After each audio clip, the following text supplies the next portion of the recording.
నిర్గమకాండము 12వ అధ్యాయము. మోషే అహరోనులు ఐగుప్తు దేశములో ఉండగా యెహోవా వారితో ఇలాగ సెలవిచ్చెను. నెలలలో ఈ నెల మీకు మొదటిది. ఇది మీ సంవత్సరమునకు మొదటి నెల. మీరు ఇశ్రాయేలీయుల సర్వ సమాజముతో ఈ నెల దశమి నాడు వారు తమ తమ కుటుంబముల లెక్క చొప్పున ఒక్కొక్కడు గొర్రెపిల్లనైనను మేకపిల్లనైనను, అనగా ప్రతి ఇంటికిని ఒక గొర్రెపిల్లనైనను ఒక మేకపిల్లనైనను తీసుకొనవలెను. ఆ పిల్లను తినుటకు ఒక కుటుంబము చాలకపోయిన ఎడల వాడును వాని పొరుగువాడును తమ లెక్క చొప్పున దాని తీసుకొనవలెను. ఆ గొర్రెపిల్లను భుజించుటకు ప్రతివాని భోజనము పరిమితిని బట్టి వారిని లెక్కింపవలెను. నిర్దోషమైన ఏడాది మగపిల్లను తీసుకొనవలెను. గొర్రెలలో నుండి అయినను మేకలలో నుండి అయినను దాని తీసుకొనవచ్చును. ఈ నెల 14వ దినము వరకు మీరు దాని నుంచుకొనవలెను. తరువాత ఇశ్రాయేలీల సమాజపు వారందరూ తమ తమ కూటములలో సాయంకాలమందు దాని చంపి దాని రక్తము కొంచెము తీసి తాము దాని తిని ఇండ్ల ద్వారబంధపు 2 నిలువు కమ్ముల మీదను పై కమ్మి మీదను చల్లి ఆ రాత్రియే వారు అగ్నిచేత కాల్చబడిన ఆ మాంసమును పొంగని రొట్టెలను తినవలెను. చేదు కూరలతో దాని తినవలెను. దాని తలను దాని కాళ్లను దాని ఆంతరములను అగ్నితో కాల్చి దాని తినవలెను. దానిలో ఉడికి ఉడకనిదైనను నీళ్లతో వండబడినదైనను తిననే తినకూడదు. ఉదయకాలం వరకు దానిలోనిదేదియు మిగిలింపకూడదు. ఉదయకాలం వరకు దానిలో మిగిలినది అగ్నితో కాల్చివేయవలెను. మీరు దానిని తినవలసిన విధమేదనగా మీ నడుము కట్టుకొని మీ చెప్పులు తొడుగుకొని మీ కర్రల చేత పట్టుకొని త్వరపడుచు దాని తినవలెను. అది యెహోవాకు పస్కా బలి. ఆ రాత్రి నేను ఐగుప్తు దేశమందు సంచరించి ఐగుప్తు దేశమందలి మనుషులలోనే గాని జంతువులలోనే గాని తొలి సంతతి అంతయు హతము చేసి ఐగుప్తు దేవతలకందరికీ తీర్పు తీర్చెదను. నేను యెహోవాను. మీరున్న ఇండ్ల మీద ఆ రక్తము మీకు గుర్తుగా ఉండును. నేను ఆ రక్తమును చూచి మిమ్మును నశింపచేయక దాటిపోయేదను. నేను ఐగుప్తు దేశమును పాడు చేయుచుండగా మిమ్ము సంహరించుటకు తెగులు మీ మీదికి రాదు. కాబట్టి ఈ దినము మీకు జ్ఞాపకార్థమైనదగును. మీరు యెహోవాకు పండుగగా దానిని ఆచరింపవలెను. తరతరములకు నిత్యమైన కట్టడగా దానిని ఆచరింపవలెను. 7 దినములు పులియని రొట్టెలను తినవలెను. మొదటి దినమున మీ ఇండ్లలో నుండి పొంగినది పారవేయవలెను. మొదటి దినము మొదలుకొని 7వ దినము వరకు పులిసిన దానిని తిను ప్రతి మనుష్యుడు ఇశ్రాయేలీలలో నుండి కొట్టివేయబడును. ఆ మొదటి దినమున మీరు పరిశుద్ధ సంఘముగాను 7వ దినమున పరిశుద్ధ సంఘముగాను కూడుకొనవలెను. ఆ దినముల యందు ప్రతివాడు తినవలసినది మాత్రమే మీరు సిద్ధపరచవచ్చును. అదియుగాక మరి ఏ పనియూ చేయకూడదు. పులియని రొట్టెల పండుగను మీరు ఆచరింపవలెను. ఆ దినమందే నేను మీ సమూహములను ఐగుప్తు దేశములో నుండి వెలుపలికి రప్పించితిని గనుక మీరు మీ తరములన్నిటిలో ఈ దినమును ఆచరింపవలెను. ఇది మీకు నిత్యమైన కట్టడగా ఉండును.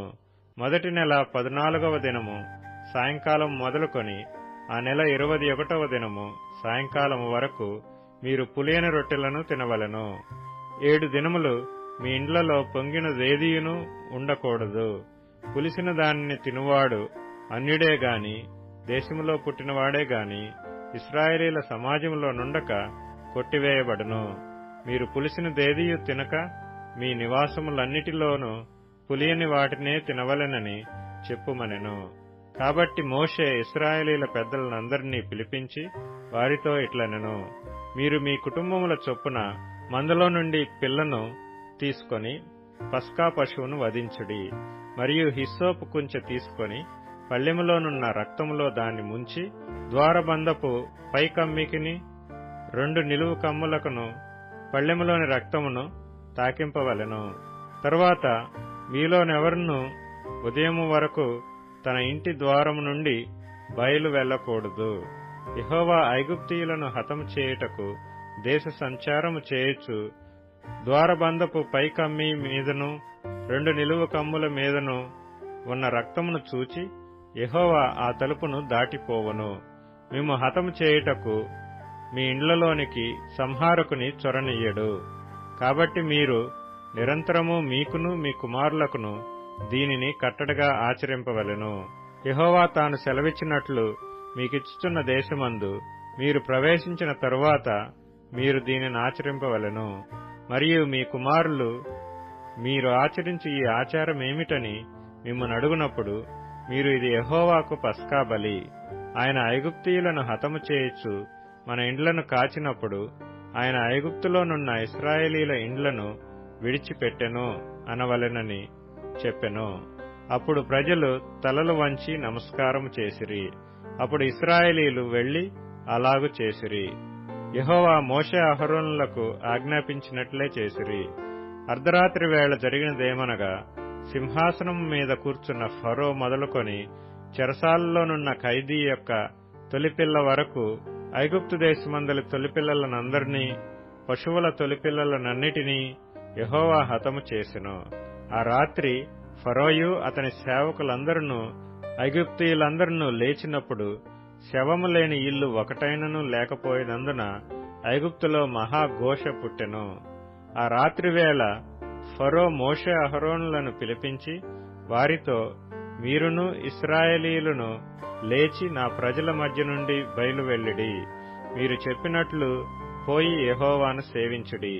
మీరు చెప్పినట్లు మీ మందలను మీ పశువులను తీసుకొని పోవుడి.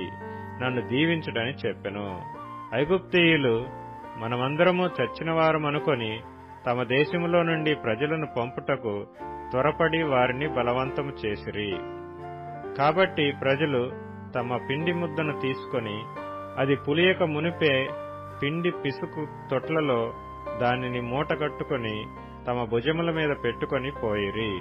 ఇశ్రాయేలీయులు మోషే మాట చొప్పున చేసి ఐగుప్తీయుల యొద్ద వెండి నగలను, బంగారు నగలను, వస్త్రములను అడిగి తీసుకొనిరి. యెహోవా ప్రజల ఎడల ఐగుప్తీయులకు కటాక్షము కలుగచేసెను గనుక వారు వారికి కావలసిన వాటిని ఇచ్చిరి. అట్లు వారు ఐగుప్తీయులను దోచుకొనిరి. అప్పుడు ఇశ్రాయేలీయులు రామశేసు నుండి సుక్కోతుకు ప్రయాణమైపోయిరి. వారు పిల్లలుగాక కాల్బలము 6,00,000 వీరులు, అనేకులైన అన్యజనుల సమూహమును, గొర్రెలు, ఎద్దులు మొదలైన పశువుల గొప్ప మందయును వారితో కూడా బయలుదేరెను. వారు ఐగుప్తులో నుండి తెచ్చిన పిండి ముద్దతో పొంగని రొట్టెలు చేసి కాల్చిరి. వారు ఐగుప్తులో నుండి వెళ్లగొట్టబడి తడవు చేయలేకపోయిరి గనుక అది పులిసి ఉండలేదు. వారు తమ కొరకు వేరొక ఆహారమును సిద్ధపరచుకొని ఉండలేదు. ఇశ్రాయేలీయులు ఐగుప్తులో నివసించిన కాలము 430 సంవత్సరములు. ఆ 430 సంవత్సరములు గడిచిన తరువాత జరిగినదేమనగా, ఆ దినమందే యెహోవా సేనలన్నీయు ఐగుప్తు దేశములో నుండి బయలుదేరిపోయెను. ఆయన ఐగుప్తు దేశములో నుండి వారిని బయటకు రప్పించినందుకు ఇది యెహోవాకు ఆచరింపదగిన రాత్రి. ఇశ్రాయేలీయులందరూ తమ తమ తరములలో యెహోవాకు ఆచరింపదగిన రాత్రి ఇదే. మరియు యెహోవా మోషే అహరోనులతో ఇట్లనెను, ఇది పస్కా పండుగను గూర్చిన కట్టడ. అన్యుడెవడనూ దాని తినకూడదు. కాని వెండితో కొనబడిన దాసుడు సున్నతి పొందినవాడైతే దాని తినవచ్చును. పరదేశీయు, కూలికి వచ్చిన దాసుడును దాని తినకూడదు. మీరు ఒక్క ఇంటిలోనే దాని తినవలెను. దాని మాంసంలో కొంచెమైనను ఇంటిలో నుండి బయటకు తీసుకొని పోకూడదు. దానిలో ఒక్క ఎముకనైనను మీరు విరువకూడదు. ఇశ్రాయేలీల సర్వ సమాజము ఈ పండుగను ఆచరింపవలెను. నీ యొద్ద నివసించు పరదేశి యెహోవా పస్కాను ఆచరింపగోరిన ఎడల అతనికి కలిగిన ప్రతి మగవాడు సున్నతి పొందవలెను. తరువాత అతడు సమాజములో చేరి దానిని ఆచరింపవచ్చును. అట్టివాడు మీ దేశములో పుట్టిన వానితో సముడగును. సున్నతి పొందనివాడు దానిని తినకూడదు.